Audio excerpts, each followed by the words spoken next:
Friends, welcome you to Deepak Sharma educational institute. Friends, क्या पढ़ने वाले हैं आज? मैं एक्चुअली बहुत इंपॉर्टेंट सा एक कैलकुलेशन क्लियर करवाने वाला हूं और ये कैलकुलेशन किससे रिलेटेड है? Labour turnover. आप लोगों ने लेबर टर्नओवर पढ़ा होगा, है ना? लेबर टर्नओवर का मतलब क्या होता है? The percentage of change in an organisation of what? Labour force.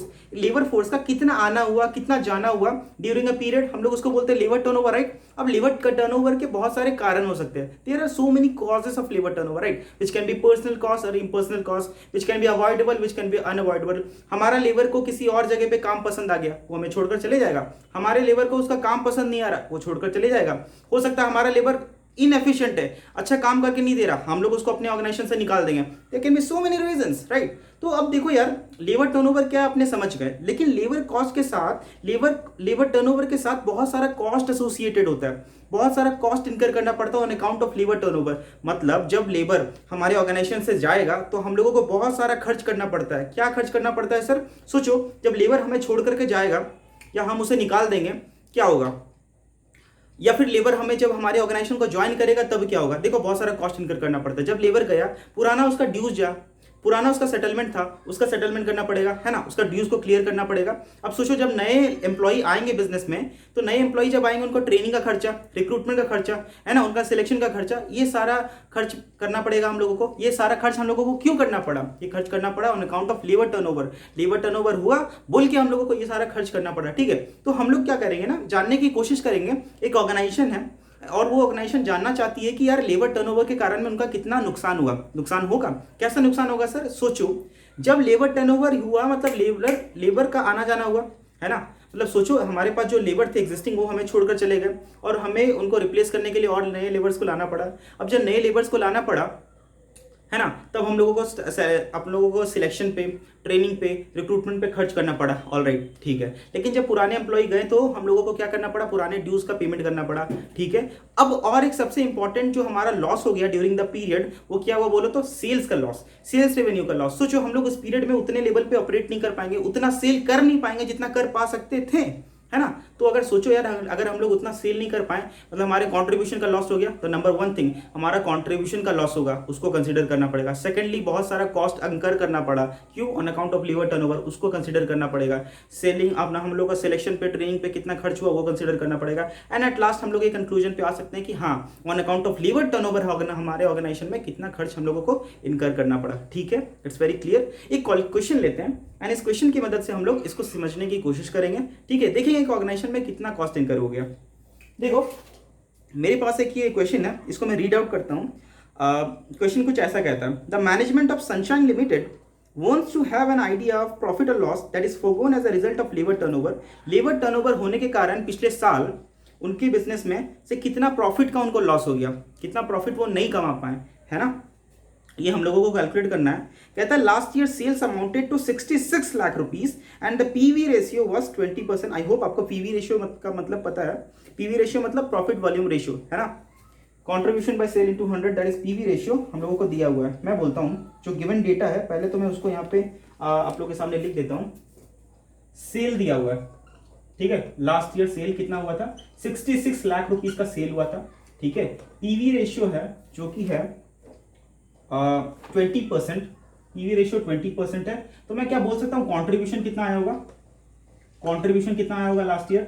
Contribution आया होगा sir 66 lakhs multiplied by 20%, it gives me 13,20,000 rupees, है ना?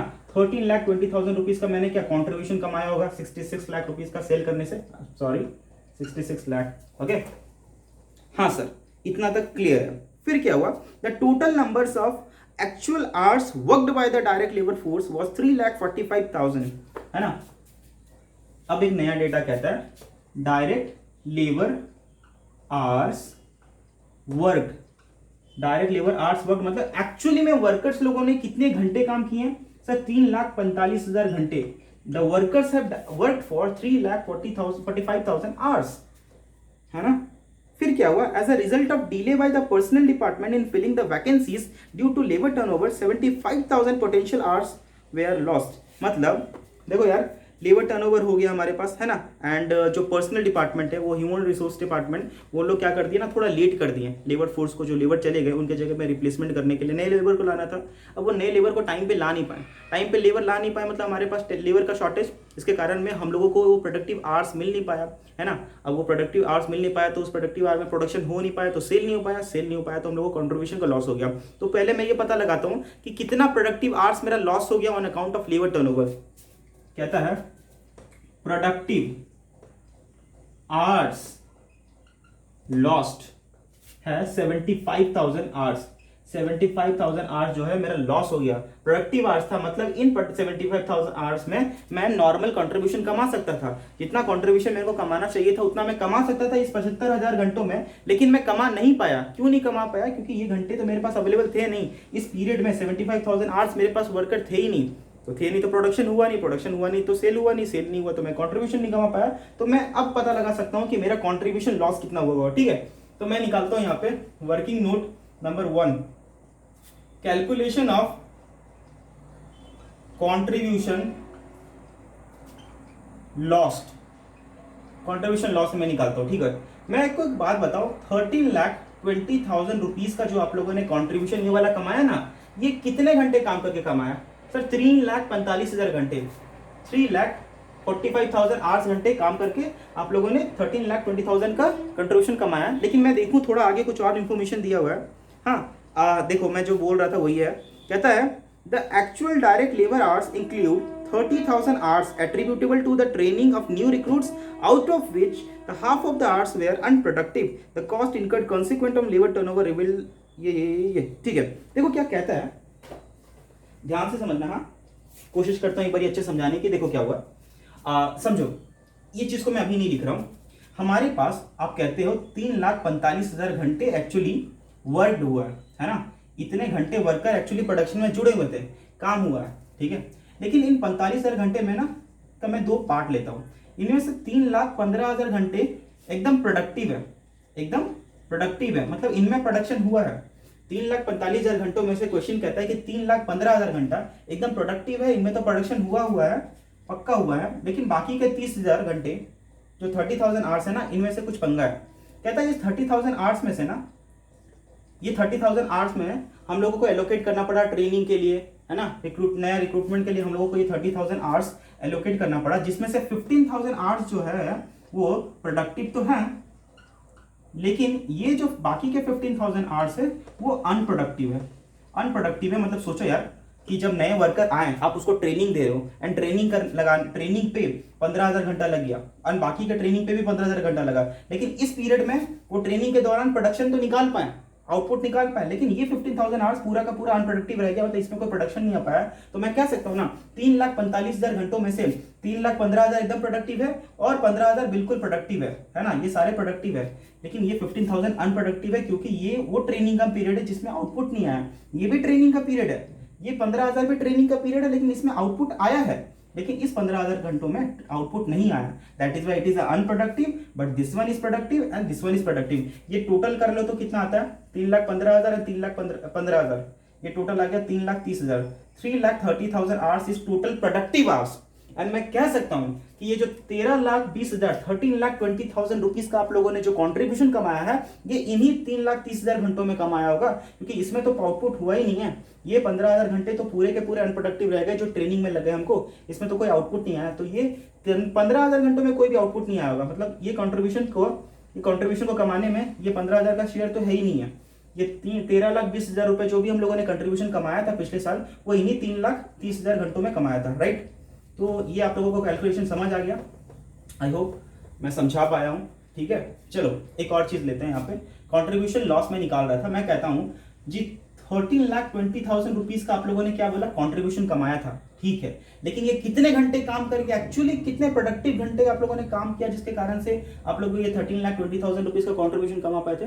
What was that productive hours, है ना, वो था 3,30,000, जो कि मैंने अभी निकाल के दिखाया। तो 3,30,000 घंटों में आप लोगों ने कितना, 13,20,000 रुपए का कंट्रीब्यूशन कमाया था। मुझे एक बात बताना, कितना प्रोडक्टिव आवर लॉस हो गया आपका, कितना प्रोडक्टिव आवर लॉस हो गया on account of labour turnover. कहता है 75,000 प्रोडक्टिव आवर लॉस हो गया जिसमें मैं नॉर्मल कंट्रीब्यूशन कमा सकता था, तो मैं निकाल लिया नॉर्मल कंट्रीब्यूशन। ये मेरा कितना आ गया 13,20,000 divided by 3,30,000 into 75,000 it gives me 3 lakh rupees. मतलब 3 लाख रुपीज का मेरा क्या आ गया कंट्रीब्यूशन लॉस हो गया। मतलब ये 75,000 घंटे जो मैंने काम नहीं करवा पाया है ना, वर्कर लोगों ने जो काम नहीं किया, इसके कारण में मेरा 3 लाख रुपए का लॉस हो गया, राइट, कंट्रीब्यूशन का लॉस हो गया। तो ये तो कंट्रीब्यूशन जो लॉस हो गया, this was my opportunity, I could have earn this 3 lakh rupees, है ना। अगर ये 75,000 घंटे काम हुआ होता, लेबर टर्नओवर नहीं हुआ था, तो मैं ये 3 लाख घंटे काम कर पाता। लेकिन सिंस मैं ये 75,000 घंटे काम कर ही नहीं पाया, तो मैं ये 3 लाख का कंट्रीब्यूशन कमा नहीं पाया, so I lost my opportunity, so this will become my opportunity cost. तो 3 lakh is my opportunity cost. Add करूंगा इसके साथ में other cost on account of labour turnover, other cost incurred on account of labour turnover. Turnover के कारणवश मुझे और क्या क्या खर्च करना पड़ा। देखो क्वेश्चन कहता है आप लोगों को सेटलमेंट, ओल्ड सेटलमेंट, वर्कर जब छोड़कर गया तो ओल्ड सेटलमेंट आपको करना पड़ा ना। तो ओल्ड सेटलमेंट में आप लोगों को पेमेंट करना पड़ा 27,420 का। फिर आप लोगों को पेमेंट करना पड़ा रिक्रूटमेंट में, सिलेक्शन में, रिक्रूटमेंट में आप लोगों को पेमेंट करना पड़ा कितने का सर 18,725 रुपीज का, ठीक है। देन सिलेक्शन कॉस्ट में आप लोगों को पेमेंट करना पड़ा, सिलेक्शन में आप लोगों को पेमेंट करना पड़ा 12,750 का, है ना। एंड लास्टली जो ट्रेनिंग कॉस्ट है उसमें 16,105 रुपीज का ट्रेनिंग में आप लोगों को कॉस्ट इनकर करना पड़ा, है ना। ये सारा कॉस्ट आपको इनकर करना पड़ा, प्लस ये 3 लाख रुपए का अपॉर्चुनिटी का आपका लॉस हो गया, तो उसको भी हम लोग कॉस्ट में कंसिडर करते हैं, ठीक है। सोचो तो मेरा कितना बड़ा लॉस हो गया। मतलब 3 लाख जो मैं कमा सकता था, कमा नहीं पाया, वो मेरा अपॉर्चुनिटी कॉस्ट है, that is my contribution loss. Plus ये 27,420 रुपये मुझे खर्च करने पड़े ओल्ड सेटलमेंट पे, 18,725 रुपये मुझे खर्च करने पड़े रिक्रूटमेंट पे, सिलेक्शन पे मुझे 12,750 रुपीज़ खर्च करने पड़े, 60,105 रुपीज़ मुझे खर्च करने पड़े किस चीज़ पे, ट्रेनिंग पे। तो ऑल टोटल मुझे 3,75,000 रुपीज़ का खर्च करना पड़ा। और ये खर्च क्यों करना पड़ा? दिस खर्च is been incurred solely on account of labour turnover. ये खर्च करने का, ये खर्च होने का रीजन क्या है, क्यों ये खर्च मुझे करना पड़ा? ये वाला खर्च मुझे इसलिए करना पड़ा क्योंकि मेरा लोअर टर्नओवर हो गया। तो this is my cost on account of labour turnover, right. So friends, ये क्वेश्चन था जिस क्वेश्चन की मदद से मैंने आप लोगों को ये समझाने की कोशिश की। हमारे मैथ के अंदर में एक ये छोटा सा कैलकुलेशन था जो कि बहुत इंपॉर्टेंट है, क्वेश्चन आने के चांसेस हैं। मैं चाहता था आप लोगों को ये समझा देने का। आई होप मैंने आप लोगों को समझा पाया, ठीक है। अगर वीडियो अच्छा लगा तो देखो और एक लाइक कर देना, सब्सक्राइब कर लेना चैनल को, सपोर्ट करो मुझे ताकि मैं और क्वालिटी कंटेंट लाकर देता रहूँ आप लोगों को, ठीक है। और या कमेंट करना कि अगर नेक्स्ट टॉपिक आपको किस चीज़ के ऊपर चाहिए। टिल देन मिलते हैं किसी नए वीडियो में नए कॉन्सेप्ट के साथ। Till then thank you so much, bye bye.